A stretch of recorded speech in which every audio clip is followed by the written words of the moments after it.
Hello,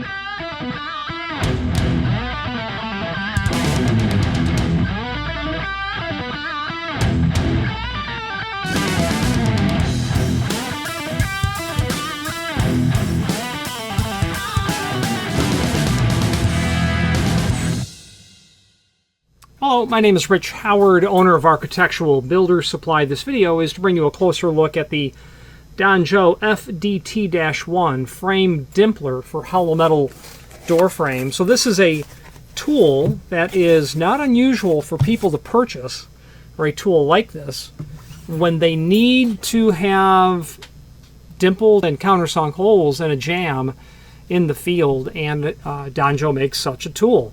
And their tool is very much like others that are available in the marketplace. And this video will talk about what this is used for, why you would use it first. It weighs about 1.46 pound. The overall height of the sleeve itself, about 2 7/8 or so. The diameter of the unit, it's about 1.5 inches.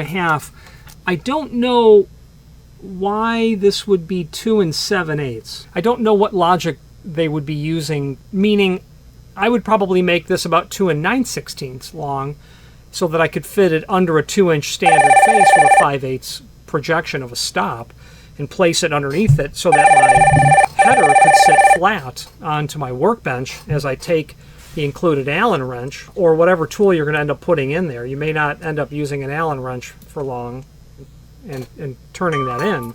The size of this Allen wrench, just to record that data, it's 0.217, so probably about 7/30 seconds. Yeah, 7/30 seconds. According to the manufacturer, this is double-sided, so it's just completely symmetrical, and their data literally says when one side wears out, use the other side. I don't think you're going to wear this out.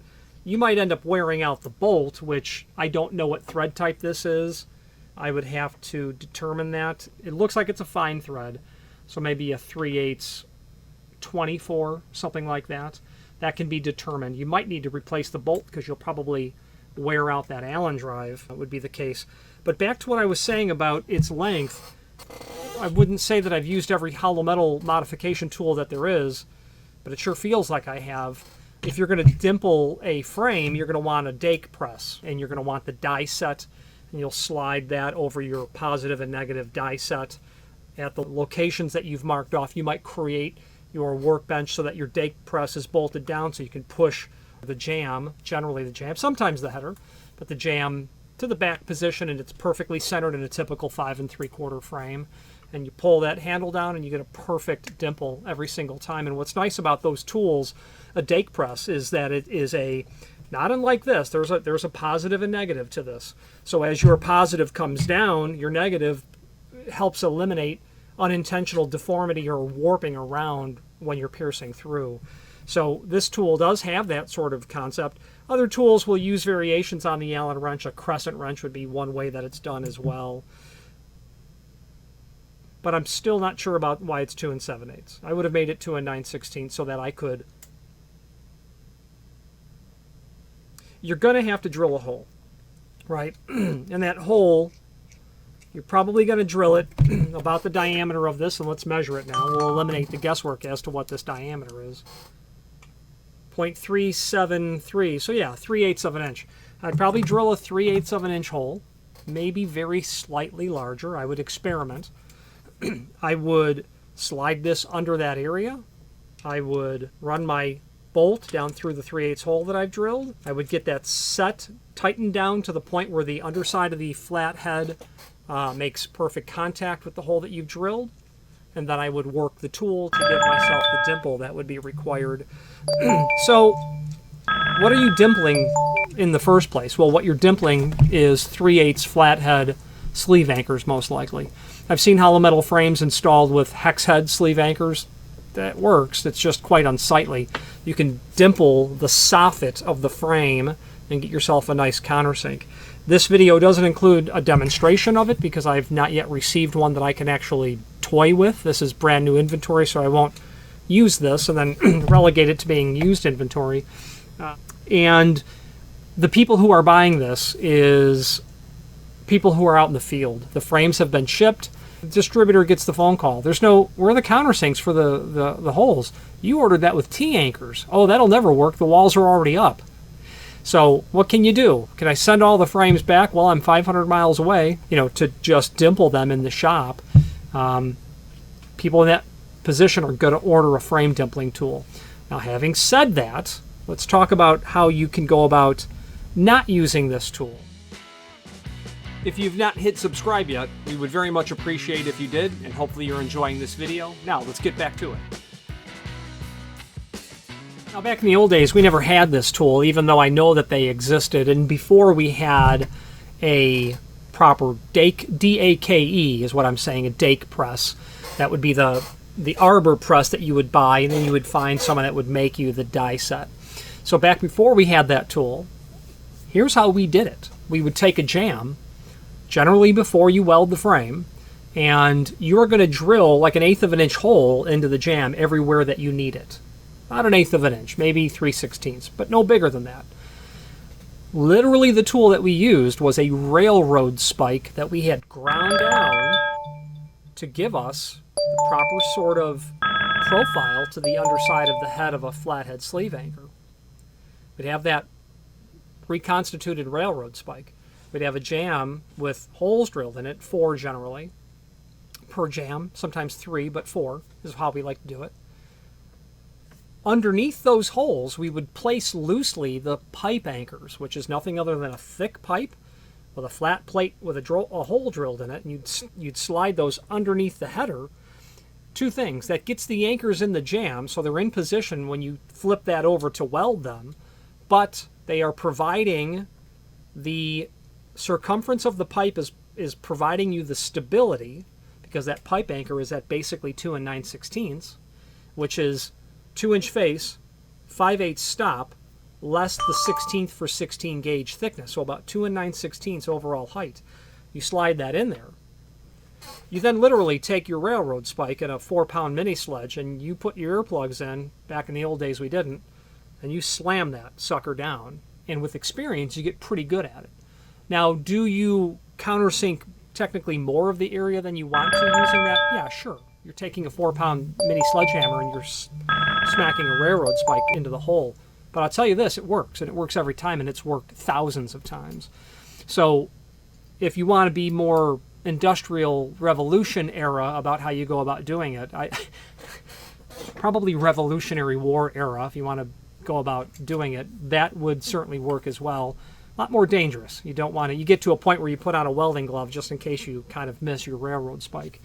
However, a lot safer to use, going to give you better consistency, better overall end results, and certainly a lot less racket, sound, noise, and easily something that can go into a van and be taken job to job.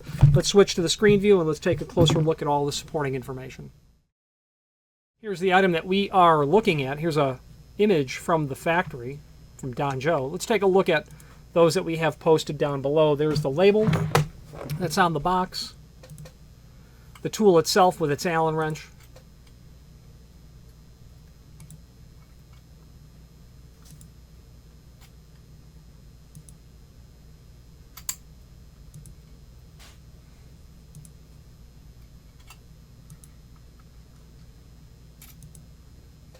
there you go.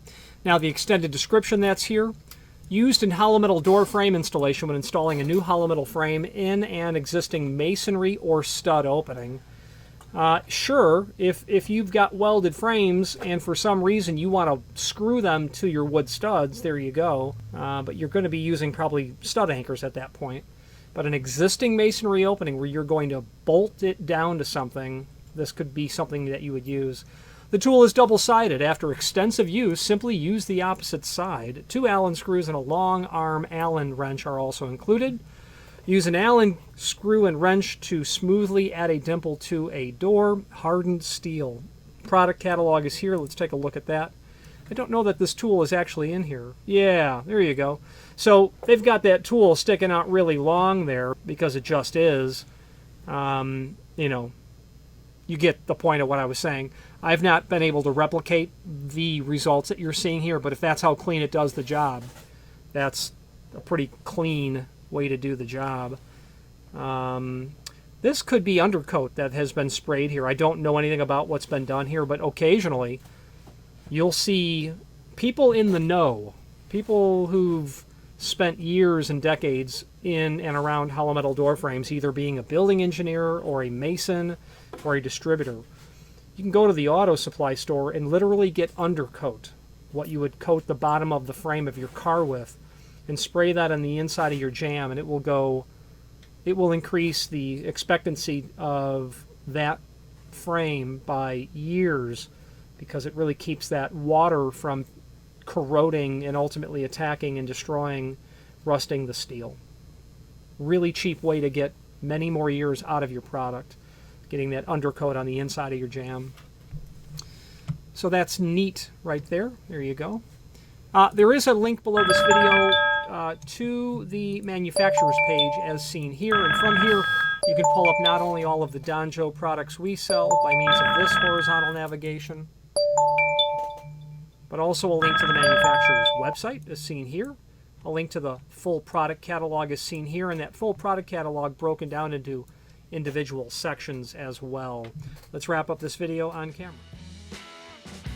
If you've not hit subscribe yet, we would very much appreciate if you did, and hopefully you're enjoying this video. Now, let's get back to it. You know, certainly if you're going to be using the tool with the jamb on its 2-inch face like that, it might be nice to have that longer. It'd be a little bit easier to unthread it out of the tool, but that jamb is not stable when it's resting on its 2-inch face. It just won't stay there. Although it is more accessible, I suppose. If you have any questions on anything Danjo related, please feel free to reach out to us. Their name is synonymous with trim and auxiliary hardware, in the sense of looking at their catalog, you'll see it's full of that material. But if you know the name Danjo at all, you do because of their U-shaped door reinforcing wraparound plates and their latch protectors. But nowhere in there includes a frame dimpling tool. So Danjo has a collection of odd items as well that you may not expect. They have the most unusual line or assortment of hardware from a single company, whereas they sell you signage, you know, plastic self-adhesive blue background, white lettering handicap signage for a bathroom, and then a frame dimpling tool, and pivots, and wraparound plates, and extended lip strikes, yeah, etc., etc. If you have any questions on the FDT-1 or any other Danjo product, please feel free to reach out to us. And thank you very much. Thank you for watching, and if you've enjoyed this video, please click thumbs up, please subscribe, and maybe even send the video to someone that you know. Thank you.